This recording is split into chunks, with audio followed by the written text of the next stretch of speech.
नमस्कार, मेरा नाम है राजेंद्र सिंह ठाकुर। दिन है मंगलवार, तारीख है 11 मार्च और आप सुन रहे हैं रेडियो भारती।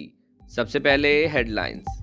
प्रधानमंत्री नरेंद्र मोदी आज मॉरिशस के प्रधानमंत्री नवीन चंद्र रामगुलाम के साथ बैठक करेंगे।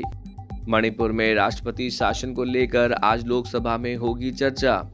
सीरिया की अंतरिम सरकार और सीरियाई डेमोक्रेटिक फोर्सेस के बीच ऐतिहासिक समझौते पर हस्ताक्षर हुए। भारत ने आर्मेनिया के साथ चिकित्सा उत्पाद विनिमय के क्षेत्र में सहयोग के लिए समझौता ज्ञापन पर हस्ताक्षर किए।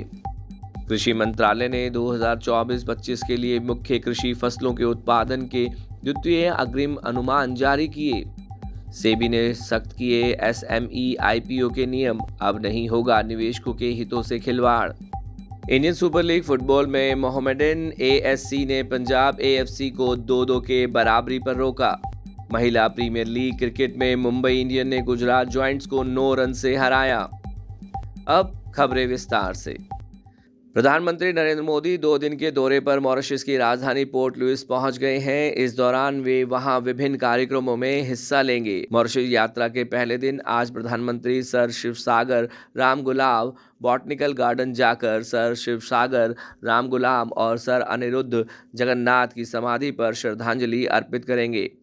श्री मोदी इस परिसर में एक पौधा भी लगाएंगे। इसके बाद श्री मोदी मॉरिशस के राष्ट्रपति धर्मबीर गोकुल से मुलाकात करेंगे। प्रधानमंत्री आज शाम मॉरिशस में एक सामुदायिक कार्यक्रम में हिस्सा भी लेंगे। इस मौके पर बड़ी संख्या में मॉरिशस में रह रहे भारतीय मूल के लोग मौजूद रहेंगे। इसके बाद प्रधानमंत्री श्री मोदी मॉरिशस के प्रधानमंत्री डॉक्टर नवीन चंद्र रामगुलाम से मुलाकात करेंगे। मणिपुर में राष्ट्रपति शासन की घोषणा को मंजूरी देने के लिए वैधानिक प्रस्ताव पर लोकसभा में मंगलवार को 1 घंटे की चर्चा होगी। सोमवार को स्पीकर ओम बिरला की अध्यक्षता में लोकसभा की कार्य मंत्रणा समिति की बैठक में यह फैसला लिया गया।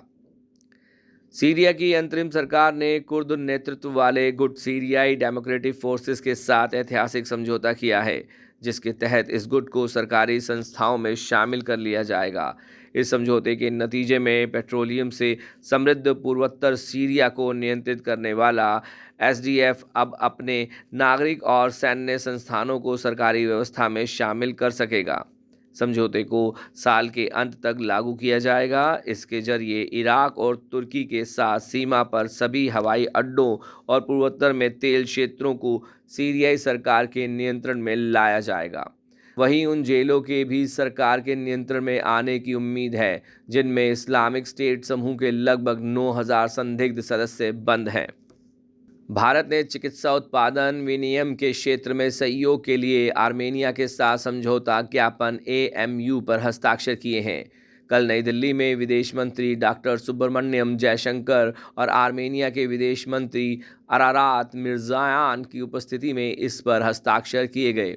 दोनों मंत्रियों ने डिजिटल प्रौद्योगिकी और औषधियों में सहयोग करने पर सहमति जताई।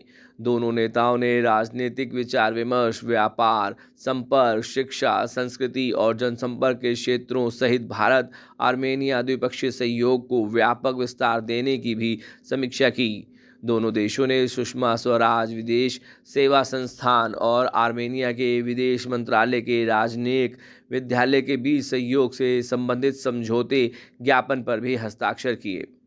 कृषि और किसान कल्याण मंत्रालय ने 2024-25 के लिए प्रमुख फसलों की पैदावार का दूसरा अग्रिम आंकलन जारी किया है। इसके अंतर्गत खरीफ खाद्यान्न का उत्पादन लगभग 1,664 लाख मीट्रिक टन रहने और रबी खाद्यान्न का उत्पादन 1,645 लाख मीट्रिक टन से अधिक होने का अनुमान है। कैपिटल मार्केट रेगुलेटरी सेबी ने लघु एवं मध्य उद्यमों के आईपीओ से जुड़े नियमों को कड़ा कर दिया है। नए नियमों के तहत प्रोमोटर अब ऑफर फॉर सेल के तहत कुल आईपीओ का 20% से अधिक हिस्सा नहीं बेच पाएंगे। इसके अलावा विक्रेता शेयरधारकों को अपनी मौजूदा हिस्सेदारी के 50% से अधिक बिक्री की अनुमति नहीं होगी।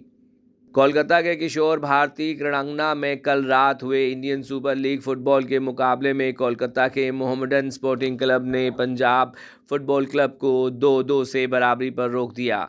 कोलकाता की टीम एक समय में 2 गोल से पिछड़ रही थी, लेकिन दूसरे हाफ में उसने शानदार वापसी की और मैच बराबर कर लिया। गुजरात प्रीमियर लीग में कल रात मुंबई में खेले गए मैच में मुंबई इंडियंस ने गुजरात जॉइंट्स को 9 रन से हरा दिया। इस जीत के साथ मुंबई इंडियन अब दिल्ली कैपिटल के साथ 10 अंक प्राप्त करने वाली दूसरी टीम बन गई है, लेकिन कुल रन रेट कम रहने के कारण वह दूसरे स्थान पर है। पहले बल्लेबाजी करते हुए मुंबई की टीम ने निर्धारित 20 ओवर में 6 विकेट पर 179 रन बनाए। कप्तान हरमनप्रीत कौर ने सर्वाधिक 54 रन की पारी खेली। इसके जवाब में गुजरात की टीम भारतीय फुलमारी की 25 गेंदों में 61 रन की धुआंधार पारी के बावजूद 170 रन पर सिमट गई। मुंबई इंडियंस की ओर से हालिया मैथ्यूज और अमेलिया केयर ने 3-3 विकेट लिए। अब हम लेते हैं आपसे विदा इस वादे के साथ कि आप बने रहेंगे रेडियो भारती के साथ। धन्यवाद।